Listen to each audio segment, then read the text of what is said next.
Disassembly of the Model 1845F.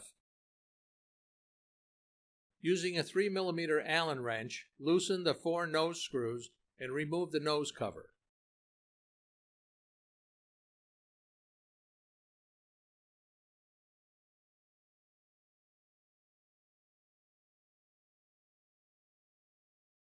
Using the 3 mm Allen wrench, remove the 4 cap screws and set cap with gasket aside.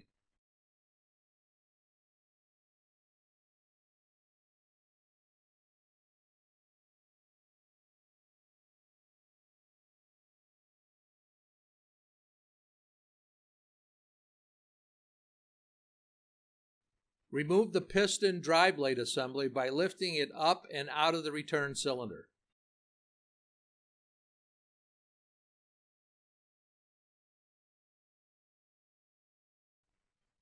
Gently pry up on the white cylinder ring to loosen and remove.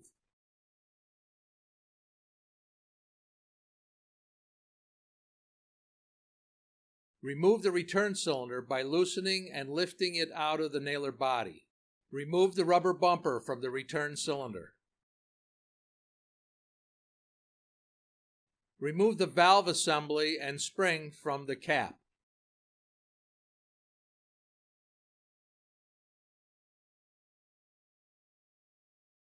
You are now ready to inspect the components of the nailer.